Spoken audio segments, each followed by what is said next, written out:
par cet amendement, nous proposons de mieux garantir la santé, la sécurité et l'intégrité physique des personnes qui participent à des manifestations en interdisant le recours par les forces de l'ordre aux lanceurs de balles de défense, c'est-à-dire aux flashballs. Il s'agit d'armes qui ne sont utilisées dans aucun des pays européens en termes de maintien de l'ordre. Alors pour ce qui s'agit des grenades explosives, plusieurs associations, notamment Amnesty International, en demandent l'interdiction purement et simplement pour des dangers, pour des questions de dangerosité, pour des questions de proportionnalité qui doit évidemment être quelque chose qui régit la question du maintien de l'ordre public.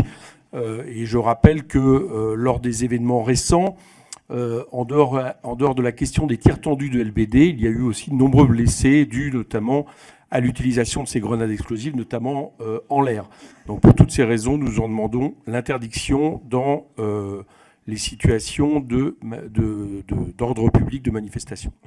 Je veux juste dire que si il n'y a pas d'agression, il n'y a pas d'utilisation de LBD. S'il n'y a pas d'agression, il n'y a pas d'utilisation de canons à eau et de grenades lacrymogènes. Et je veux dire à chaque fois qu'il y a une utilisation, en particulier des LBD, des lanceurs de balles de défense, il y a enquête de l'IGPN. C'est une enquête à la fois administrative et enquête judiciaire. Donc la force qui est fournie par les forces de l'ordre en riposte aux agressions fait l'objet d'une enquête, ce qui n'est pas le cas sur les agressions.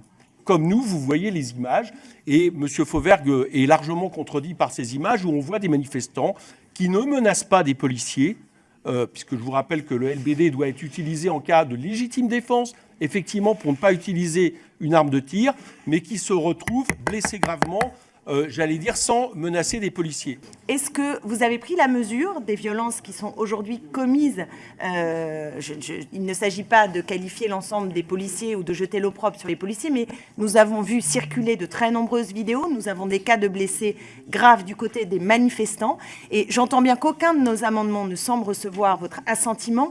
Est-il possible de connaître l'avis de la rapporteure, au nom de la majorité aussi, de savoir quelles dispositions notre Parlement va prendre pour simplement envoyer un signal et permettre une désescalade et une protection des manifestants dans un pays qui est quand même un pays où le droit de manifester, où les libertés et les droits fondamentaux devraient être particulièrement respectés et défendus. Je rappelle quand même l'existence de l'IGPN et puis de la justice en France qui font ce travail-là, et je pense qu'il faut les remercier pour le faire et pour souligner le travail qui est fait. Il n'y a pas rien dans un pays, dans un état de droit, et la justice existe. Et puis également parce que moi je note sur le fond une volonté d'immixtion dans le programme de formation dans les écoles de police, et je vous invite pour en discuter à aller visiter, comme moi j'ai pu le faire, l'école nationale de police, notamment à Nîmes, qui fait un travail extraordinaire, et à ne pas remettre en cause le travail qui est fait par l'équipe pédagogique dans cette école, ici, sans même y être allé. Moi, ce matin, j'étais en débat avec un syndicaliste policier. Ce qu'ils nous disent, pas forcément parce qu'ils ont peur, dans ces cas-là, de jeter l'opprobre sur tel ou tel collègue, mais ce qu'ils nous disent, justement, c'est qu'y compris sur la formation du LBD, il y a besoin d'une formation, il y a besoin de nouveaux équipements.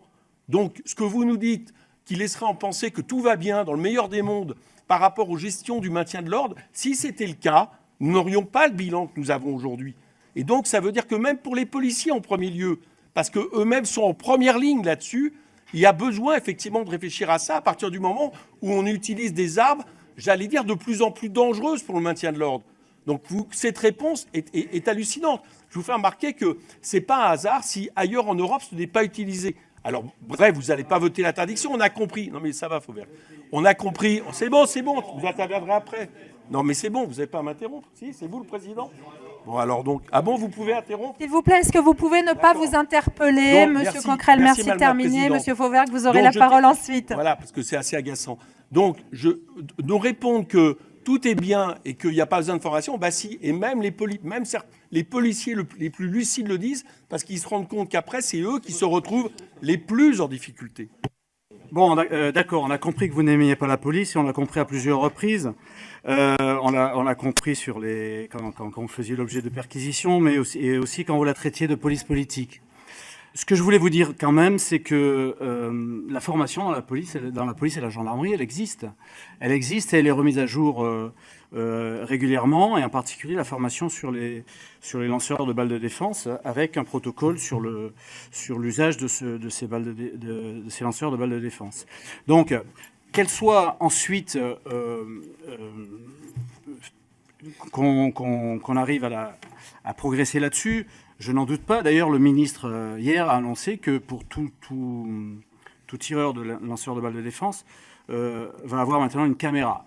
Donc ça va nous permettre de savoir très réellement dans quelles conditions. Et ça va rajouter, cette circonstance-là va rajouter de la sécurité qui existe déjà avec les enquêtes IGPN dont j'ai parlé tout à l'heure. Manifestement, d'après ce que j'ai entendu de M. Castaner hier, on admet quand même que ce mouvement a été durement réprimé avec un nombre de blessés. On en est aujourd'hui, selon plusieurs sources, à environ 17 qui ont perdu un œil, donc handicapés à vie, plus d'autres handicaps, à peu près une centaine de blessés graves, qui n'est justement pas proportionnel par rapport, j'allais dire, aux violences physiques exercées par les manifestants. Donc nous condamnons, nous, les violences physiques sur les policiers, mais ça ne doit pas, à chaque fois que nous parlons de violences policières, nous dire « Ah ben oui, mais d'abord, 50 fois, expliquez-nous que vous condamnez les violences sur les policiers. » Nous condamnons les violences sur les policiers.